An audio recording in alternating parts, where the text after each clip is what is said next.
Hi friends, అందరు బాగున్నారా? చూడండి, చిన్న రెసిపీ చూడండి. పచ్చిమిరపకాయలు, టమాటో, కొంచెం చింతపండు, కొంచెం ఎక్కువ వేయకుండా కొంచెం చింతపండు వేసి ఇట్లాగా నూనె లేకుండా అన్నమాట. నూనె లేకుండా కొంచెం వాటర్ వేసి ఉడకపెట్టుకొని దంచుకోవాలి. దంచుకుంటే పచ్చడి చాలా బాగుంటుందండి. దోశలేక కానీ అన్నం లేకైనా దేనిలోకైనా బాగుంటుంది. చూస్తున్నారు కదా, పచ్చిమిరపకాయలు, టమాటా, కొంచెం చింతపండు వాటర్ పోసాను. కొంచెం వాటర్ పోసి ఉడకబెడుతున్నాను. చూస్తున్నారు కదా, చూడండి. మూత పెడతాం, కాసేపు ఉడుకుతుంది. హాయ్ ఫ్రెండ్స్, చూద్దాము. ఉడికిపోయింది.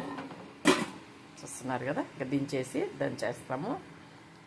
చూస్తున్నారు కదా, వాటర్ అయిపోయినాయి. పచ్చిమిరపకాయ, టమాటా, చింతపండు ఉడికిపోయింది.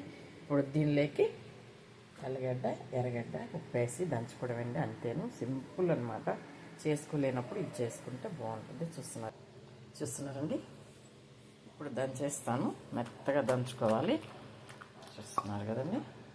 ఉప్పు వేసుకుంటాము కొంచెం. ఇప్పుడు మెత్తగా దంచుకోవడమేనా ఇట్లాగా. హాయ్ ఫ్రెండ్స్, చూస్తున్నారు కదా, ఒక తెల్లగడ్డ, ఒక ఎర్రగడ్డ వేసాను. ఇంక ఇది మెత్తగా దంచుకోవడం ఇట్లా దంచేస్తాము. హాయ్ ఫ్రెండ్స్, చూస్తున్నారు కదా, అయిపోయింది పచ్చడి సింపుల్గా. ఇప్పుడు ఇది చట్నీ లేక కానీ, దోశ లేక కానీ, ఇడ్లీ లేక కానీ, అన్నం లేక కానీ చాలా బాగుంటుందండి. ఇప్పుడు చూస్తాము ముక్కలు.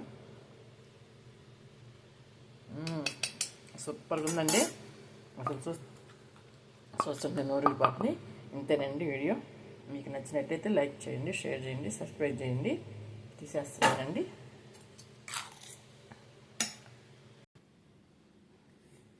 హాయ్ ఫ్రెండ్స్, చూస్తున్నారు కదండి, అయిపోయింది పచ్చడి. సింపుల్ పచ్చడి అండి, చాలా బాగుంటుంది. వీడియో నచ్చినట్టయితే లైక్ చేయండి, షేర్ చేయండి, సబ్స్క్రైబ్ చేయండి. ఉంటానండి.